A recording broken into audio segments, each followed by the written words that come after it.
마가복음 4장에 나온 이 내용이 말 그대로 농사에 관한 그런 내용처럼 보여져요. 그런데 예수님은 이 농사의 이야기를 통해 가지고 무엇을 하고 싶으셨냐면 하나님 나라에 관한 이야기를 하고 싶었다는 거예요. 오늘도 추수감사 예배로 우리가 함께 모였는데 1년을 돌아보면서 우리가 하나님 앞에 추수감사의 의미를 어떻게 드리는 게 좋을까 이런 생각을 하다가 나도 한 영혼이라는 주제로 그렇게, 그리고 또한 한 사람을 또 초대하는 그런 관념으로 그렇게 예배를 준비해 보면 좋겠다 하고 고민을 몇 해부터 시작을 하다가 이제 이번에 처음으로 시도를 하게 됐습니다.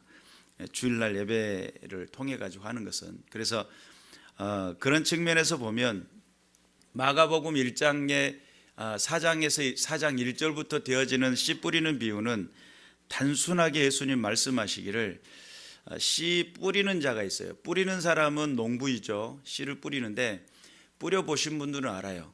이걸 골고루 다 뿌리려고 하면 힘차게 팔을 휘둘려야 돼요. 그러다 보니까 씨를 확 뿌리니까 어떤 씨는 멀리 날아가고 어떤 씨는 조금 더 멀리 날아가고 어떤 씨는 적당히 날아가고 어떤 씨는 바로 앞에 떨어져요. 그런데 이제 씨 뿌리는 그 과정 중에 멀리 나가는 씨앗이 간혹 두렁을 넘어가는 경우가 있습니다. 그것이 이제 길가가 되겠죠. 성경에 예수님 길가는 도대체 뭡니까? 이렇게 하니까 예수님께서 뭐라고 말씀하셨냐면 길가에 뿌려졌다는 것은 이들을 가리킴이니 그랬어요. 길가에 뿌려진 것은 이것을 가리킨다는 거예요. 어떤 걸 가리키냐면 말씀을 들었을 때 사탄이 즉시 와서 그들에게 뿌려진 말씀을 빼앗는 것이요. 그렇게 표현합니다. 빼앗기는 사람. 말씀을 들었는데 그것이 내 삶에 적용이 되도록 해야 되는데 그렇지 못하도록 빼앗기는 사람. 이게 길가 같은 맛이라는 거예요. 그러니까 악한 영 어둠의 간섭이 쉽고 그들의 모든 상황 속에 계속적인 공격을 받을 수 있는 그런 상황들, 그런 마음의 상태를 가지고 있고 그런 환경의 상태를 가지고 있는 사람을 말하고요. 돌밭에 뿌려졌다는 것은 이들을 가리킴이니 그랬어요. 말씀을 들을 때 즉시 기쁨으로 받았는데 뿌리가 없다는 겁니다. 말씀을 들었는데 그런 복음이구나, 하나님 나라가 있구나, 정말 하나님 살아계시구나 라는 것을 알긴 알았는데 그 살아계심을 알고 그 말씀 앞에 내 삶에 접촉이 일어나야 돼요. 거기에 말씀의 뿌리를 내려야 돼요. 말씀에 적용을 시켜야 돼요.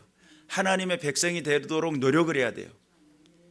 구원이라고 하는 것은 하나님 우리에게 허락하신 선물이고 축복이지만 구원받은 자가 그 구원받은 자의 삶 가운데 하나님 나라가 임재하고 하나님의 주신 그 축복을 누리려고 노력하는 것은 우리가 노력하고 선택해야 될 부분들입니다. 구원은 하나님의 선택이지만 그 구원을 누리는 것은 우리들의 선택이 된다는 이야기죠. 그런데 돌짝 같은 그 상황은 내가 하나님 말씀은 듣기는 듣지만 삶에 적용을 못하는 거예요. 삶 속에 그 모든 하나님의 계심을 인정하지 않고 그렇게 살아가는 걸 말하고, 또 가시떨기에 뿌려진 자는 이들을 말씀한다라고 그렇게 표현하는데 세상의 염려와 재물과 유혹과 기타 욕심이 들어와 말씀을 막았다는 거예요. 결실을 하지 못하도록 막았다는 거예요. 그러니까 그 중심 속에는 뭐가 있냐면 욕심이 있어요. 세상적인 욕심, 재물의 욕심, 세상의 염려들, 유혹에 쉽게 넘어가는 이 모든 것들이 그들의 인생 속에 자리 잡고 있다는 거죠. 옥토에 뿌렸다는 것은 말 그대로 말씀을 받아들이고 싹이 나고 결실을 맺게 하는 30배, 60배, 100배인데 사실은 구조가 하나님께서 만드신 구조가 100배를 만들도록 되어 있다고 그래요. 한 알이 땅에 떨어져서 100배가 되도록 되는 것은 지극히 정상이랍니다. 하나님이 주신 풍요를 누리는 거죠. 근데 흉작일 때가 30배라는 거예요. 흉작일 때가. 밭에 1000평을 뿌려놨는데 딱 300평만 잘 되고 나머지는 안 됐다, 이런 개념인 거죠. 쉽게 말하면 흉작일 때가 30배인 거죠. 풍작일 때는 100배가 넘어서게 됩니다. 하나님의 은혜 가운데 우리가 부름을 받았다는 거, 뿌린다라고 하는 거, 말씀이라는 거 기억하시길 바라고, 등불을 켠다라고 하는 이 부분을 마가복음 4장 21절 이하에는 뭐라고 표현하냐면 등불을 켜서 그릇이나 침대 아래 둘 사람이 있겠느냐? 현대인 성경으로 읽어드릴게요.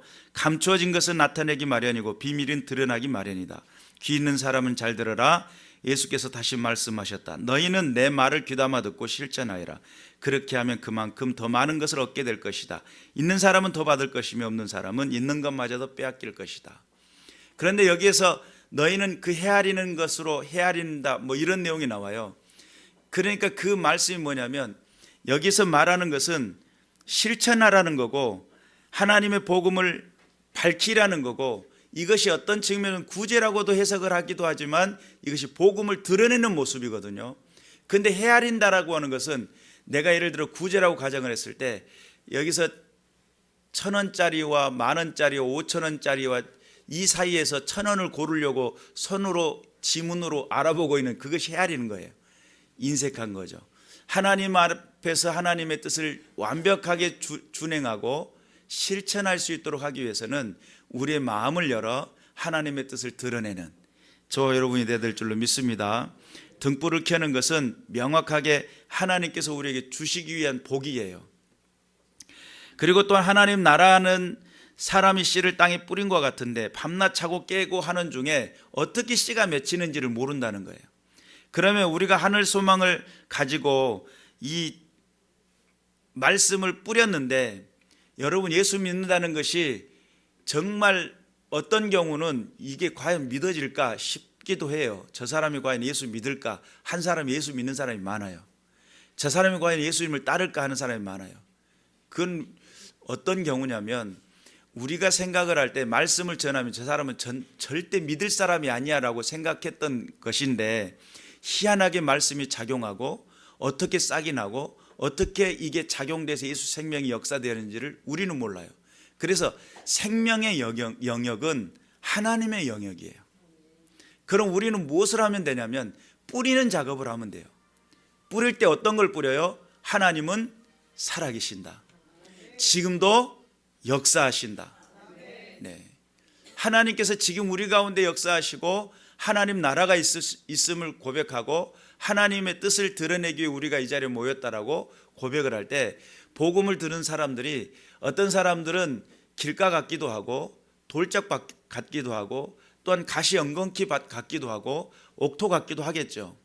그런데 그 작용의 역사, 생명의 작용의 역사는 우리가 어떻게 그 사람을 막 할 수 있는 영역이 아니고 씨를 뿌려놨더니 그 중심 속에 하나님의 작용이에요. 성경에는 밤낮 자고 깨고 하는 중에 씨가 어떻게 자라고 어떻게 글이 되는지를 알지 못한다는 거예요. 생명의 영역은 하나님의 영역이다. 우리가 할 수 있는 최선의 방법의 노력을 하는 것으로 우리가 거기에 만족을 해야지 되네 안 되네 애쓸 필요 없어요. 양파 씨를 뿌려놨더니 안 자라더라고요. 그 다음날 갔더니 멀쩡해요. 그 다음날 갔더니 멀쩡해요. 한 3일 지나니까 뭔가 있는 것 같기도 하고 없는 것 같기도 하고, 엎드려서 이렇게 밑에서 보니까 아주 조그마한 것이 올라왔는데 그게 점점 자라요. 여러분도 아마 하나님 기적을 체험하고 살아갈 겁니다. 혹시 결혼해가지고 자녀 낳아보신 분들, 막 태어난 아기 손을 보면서 투명하잖아요. 빛을 비춰보면 통과해가지고 속에 보이잖아요. 이런 아이들이 자라가지고 어떻게 돼요? 오늘 특송한 아이들 봤죠? 제 아들들인데 이렇게 클 줄은 꿈에도 몰랐어요. 세상 넓은 줄 모르고 아직도 넓어지고 있어요. 어마어마하죠. 어렸을 때 막 태어날 때는요 진짜 가냘펐어요.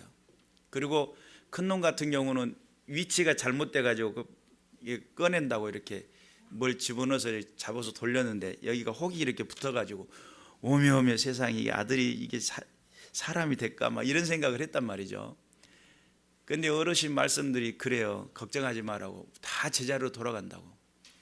그게 하나님의 기적이거든요. 사실은 이 조그마한 아이의 이 성정 안에 어떻게 이게 자라고 성장해서 장성한 어른이 되냐는 거죠. 하나님이 살아계셔서 역사하기 때문입니다. 근데 우리는 그 하나님의 기적을 보면서도 내 어떤 유전을 통해서 내 삶의 뭐 어떤 영향력을 통해 된다 이렇게 착각할 때가 많은데, 내가 코끝에 호흡이 있는 그 자체도 기적이에요. 내가 살아가고 있는 그 자체도 기적이에요. 하나님이 하시기 때문에 내가 살고 있고 하나님이 역사하시기 때문에 내 심장은 좀 쉬었다 가자 하지 않고 계속 지금도 뛰고 있는 거예요. 심장이 만약에 좀 쉬었다 가자 하면 어떻게 되죠? 심장마비로 바로 응급실로 실려가야 돼요. 우리가 하나님의 은혜로 지금도 살고 있음을 깨달아야 될 줄로 믿습니다. 마태복음 4장 26절 이하의 29절까지는 무엇이 있냐면 열매가 맺혔는데 추수의 때가 온다는 거예요. 열매가 맺히면 뭐가 오냐면 추수할 때가 온다는 거예요. 여러분, 이 추수라는 것은 우리가 한 해 농사를 지을 때 어느 적당한 시간이 되면 열매를 맺히면 거둬들이잖아요. 인생도 마찬가지거든요. 사람도 이 땅의 삶을 살다가 적당한 순간이 되면, 때가 되면 부름을 받아요. 그래서 우리 어르신들, 예수 안 믿는 사람들도 그러죠. 밥숟갈 놔버렸다고 이렇게도 표현하지만 돌아가셨다고. 왜 돌아가시냐 말이죠. 우리가 왔던 곳으로 다시 돌아간다는 개념을 이야기하잖아요. 왜 그런 이야기를 하냐면 사람은 예수를 믿고 안 믿고를 떠나 우리에게 영적인 존재이고 우리가 다시 돌아갈 본향이 있다는 것을 전제를 하고 있는데, 다만 우리가 인정하지 않는 것이 하나님의 살아계심을 인정하지 않는 것이 죄죠. 하나님 우리를 조성하셨고 우리에게 다시 돌아올 본향으로 돌아오라고 할 때 하나님은 그냥 받아주시면 좋은데, 내가 너 살아있는 동안 너에게 기회를 줬는데 믿지 않았구나. 너의 인생 속에 너를 통해 하고 싶었던 일들이 있었는데 너는 그것을 외면했구나. 내가 너를 위해서 십자가 예수 그리스도, 독생자 예수 그리스도를 십자가에 죽게끔 내주었음에도 불구하고 그걸 믿지 않았구나. 이것이 죄입니다. 추수라고 하는 개념은 마지막 날에 거둬들이는 건데, 우리가 하나님을 이제 알곡은 곡간에 쭉정이는 불에 태운다 이러는데, 쭉정이가 된다라고 하는 것은 내 안에 생명이 없다는 개념이거든요. 생명이 있다라고 하는 개념은 예수님을 믿고 구원받는 생명이 된다는 뜻이기도 합니다. 그렇기 때문에 오늘 여기서 씨 뿌리는 비유, 하나님, 사람이 씨를 땅에 뿌린 것 같이 그가 밤낮 자고 깨고 하는 중에 씨가 나서 어떻게 글이 되는지를 알지 못하는 그런 기적적인 현장이지만, 우리가 분명히 깨달아야 될 것은 땅이 스스로 열매를 맺되 처음에는 싹이요 다음은 이삭이요 그 다음은 이삭의 충실한 곡식이라 열매가 익으면 곧 낯을 대나니 추수할 때가 왔다는 거예요. 우리 인생도 추수할 때가 금방 다가옵니다. 금방, 초고속으로.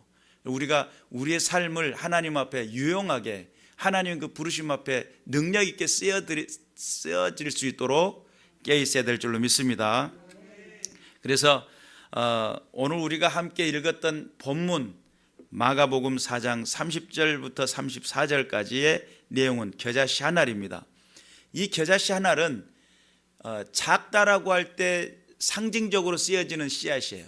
그래서 어떤 목사님이 겨자씨를 받아가지고 손바닥에다 병에 담아진 걸 손바닥에 넣고 보려고 안 보이니까 가까이 했는데 콧김에 씨앗이 날아갔다는 거예요. 어디 갔지? 이렇게 된 거예요. 그만큼 작다는 것을 표현하고 싶었던 이야기 같아요.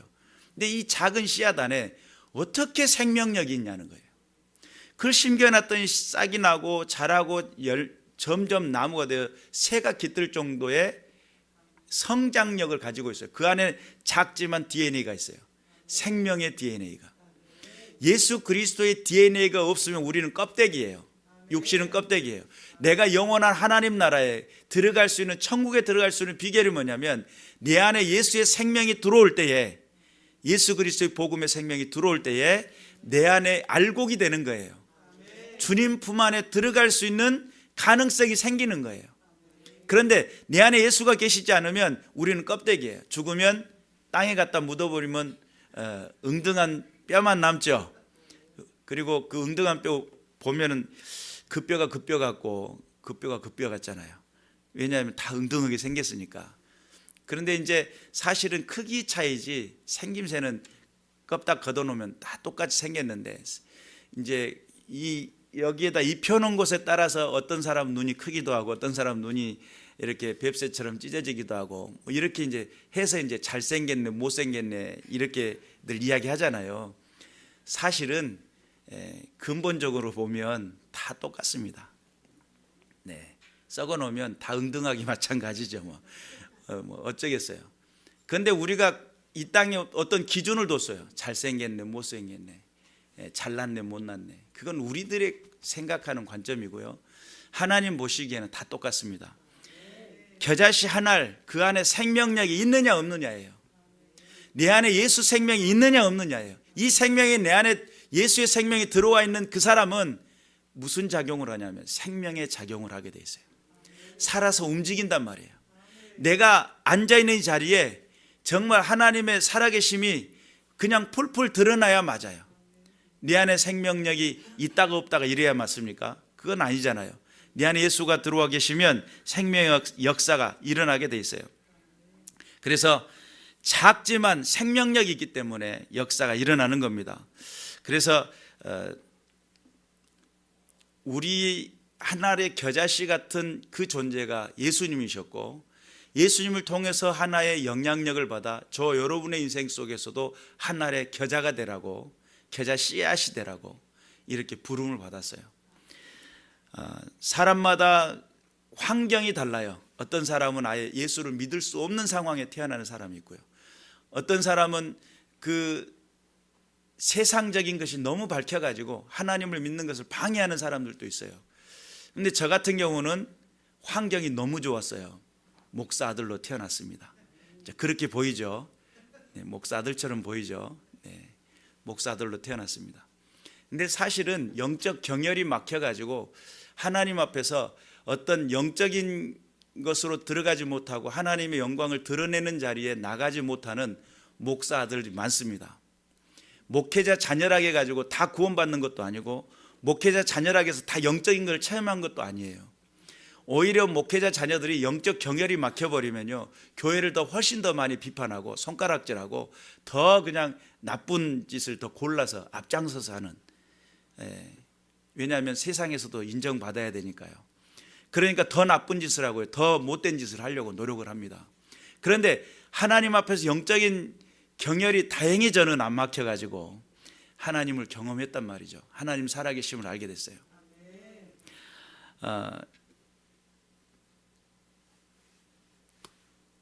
사실은 제 인생의 영적인 모든 부분에 말씀의 어떤 기반이 되어주신 아버님이 계시고, 또 제 삶의 어떤 영적인 부분을 이끌어 주신 어머님이 계세요. 제 마음속에 한 가지 더 강력했던 것은 아버님 말씀도 강력했지만 어머님의 눈물의 기도가 더 강하지 않았을까, 그런 생각을 해봅니다. 왜냐하면 새벽 기도를 아버님은 강단에서 설교하시잖아요. 그리고 기도를 인도하시고 이제 앞에 있지만 어머님은 항상 어머님 옆에 제가 있었어요. 새벽 기도 간다고 데리고 갈 때 옆에서 앉으셔가지고 하나님의 은혜로 이 쓸데없는 자 하면서 눈물을 흘면서 찬송을 한 곡조를 뽑으신단 말이죠. 그 다음에 기도를 하는데 주여 하고 우시는데 제 어린 꼬맹이, 그때 당시 꼬맹인데 따라가가지고 왜 우는지, 주여 하는데 그 주여가 도대체 누군지 제가 알겠어요? 모르겠죠. 근데 그 주여하고 바라보고 있는 하나님을 향한 집중한 그 모습이, 나는 무엇을 향해 보고 있는지도 모르지만 내 마음에 어떤 감동의 어떤 작용이 일어났어요. 근데 울음 때문에 우는데, 어린아이가 따라서 우는데 이유가 있겠어요? 엄마가 우니까 우는 거지. 엄마 울지 마. 그러면서 같이 옆에서 같이 우는 거죠. 그리고 끝나고 난 다음에 새벽기도 끝나면 집에 와가지고 한쪽은 아버님, 한쪽은 어머님, 중간에 제가 끼어가지고 그 이제 마루 밑에서 고구마 하나 꺼내가서 깎아가지고 이렇게 나눠서 먹으면서, 아무의 권사님은 요즘 좀 기도가 좀 필요할 것 같고 이런 이야기를 두런두런 하신단 말이죠. 전 중간에 끼어가지고 이야기를 듣습니다. 그런데 그 듣는 동안 그 권사님은 기도가 필요한 권사님이구나, 제가 그것을 생각했겠어요? 목회적인 이야기를 하고 있는데 그게 목회적인 것이구나라고 생각을 해본 적도 없어요. 근데 그게 문화였어요. 그것이 삶의 나눔이었어요. 그리고 그 상황 속에 있다 보니까 저는 어렸을 때 자연스럽게 예수님 계심이 확실히 그렇게 믿어졌어요. 그리고 하나님 나라를 향해서 내가 뭔가를 해야 되겠다라는 생각을 했어요. 어느 날 아침에 일어났는데 이불은 그대로 있는데 아버님 안 계시죠. 어머님 안 계시죠. 다들 이불 어떻게 그분들 일어나면 어머님 하시는 게 꼭 있거든요. 이불을 탁 털어가지고 일어나고 개부린단 말이죠. 근데 그렇게 하지 않고 다 나가 계시고 제가 눈을 떴는데 해가 떴는데도 멀쩡히 있더라고요. 그래서 엄마하고 불렀어요. 대답이 없어요. 아빠하고 불렀는데 대답이 없어요. 밖에 나가도 너무 조용한 거예요. 그래서 제가 기도를 하나님 벌써 오셨습니까? 지금 아직 때가 아니지 않습니까? 제가 이랬단 말이죠. 어렸을 때부터 하나님의 오심에 대한 이야기를 들었던 것 같아요. 그것이 명확하게 언제 몇 시에 들었냐고 따진다면 말할 수는 없지만 그 하나님에 대한 이야기를 듣고 하나님 나라에 대한 이야기를 듣고 그것에 대한 집중한 삶의 모습을 보다 보니까 내가 자연스럽게 야, 그 나라를 위해 사는 것이 맞다. 그래서 저는 신학교만 학교가 있는 줄 알았어요. 나중에 대학교를 쓰려고 보니까 너무 많더라고요. 그 중에 신학교는 지극히 몇 개밖에 안 되는데, 그런데 그게 참 하나님의 부르심 가운데 내 삶에 그냥 딱 정해진 그런 삶의 모습 속에 제가 봤을 때는 하나님을 향한 눈물의 씨앗이지 않았을까. 하나님을 향한 믿음의 고백의 모습들 속에 삶의 현장 속에 내 마음 속에 체득되어지는 은혜지 않았을까. 제가 그렇게만 믿고 신앙을 했다면 중간에 많이 방황을 했을 겁니다. 그런데 제가 기도하다가 음성을 듣고 기도하다가 환상을 보고 기도하다가 하나님 인도하심을 받았어요. 그러면서 제 마음속에는 확신하죠. 하나님은 살아계신다. 여러분의 인생 속에서도 그분이 찾아오셔서 주인 되어주시기를 원합니다. 이 땅의 삶은 언젠간 추수할 때가 와요. 근데 그 추수할 때에 어떤 사람은 너의 행적이 너의 삶이 너는 딱 한 자리가 있다. 거기에 만석인데 거긴 딱 한 자리 있다. 지옥. 그러면 어쩌겠어요? 그 자리로 초대받았다면 얼마나 슬프겠어요. 하나님을 알지 못했던 죄 때문에, 하나님을 믿지 못했던 죄 때문에, 하나님을 거부했던 죄 때문에, 하나님을 따르지 않았던 죄 때문에 나는 너를 도무지 알지 못한다라고 하는 이야기를 듣는다면 얼마나 슬프겠어요. 그런데 야, 네가 예수 믿기로 작정했구나. 늦은 게 아니야. 아직 늦은 게 아니야. 너의 인생을 통해, 너 남은 삶을 통해, 너를 통해 하나의 씨앗이 되게 하고 그 씨앗이 심겨져서 보다 많은 사람, 주변의 사람들에게 영향력이 되는 은혜의 시간이 아직도 있어. 모세는 80세에 부름받아가지고 120살까지 사역을 했으니까요. 그러니까 늦었다 이렇게 많이 이야기할 필요가 없어요. 오히려 그 묶여 있었던 시간보다 자유를 얻어갖고 있는 시간에 그 남겨진 시간이 더 화려할 수도 있거든요. 하나님께 더 능력 있게 사용할 수도 있거든요. 우리가 자유를 누리고 있을 때 하나님 앞에 마음껏 할 수 있는 그런 기회가 있으시기를. 늦지 않았습니다. 하나님께 사실 일들에 대한 기대를 갖고 도전하시길 바라고 하나의 씨앗이 되어 열매가 맺혀져서 추수할 그날에 착하고 충성된 나의 종아, 너의 그 수고를 내가 보았고 너의 그 고민을 내가 보았고 너의 그 노력을 내가 보았고 너희가 나를 향한 하나님 나라를 향한 그 눈물을 내가 보았다 라고 칭송을 받는 은혜의 사람들 되시길 바라고, 처음 발걸음 하셔가지고 어색할 수도 있는데 하나님은 분명히 살아계십니다. 여러분 인생 속에 만나주시고 영원한 생명으로 인도해 주시기를 주님의 이름으로 축원합니다. 기도하겠습니다.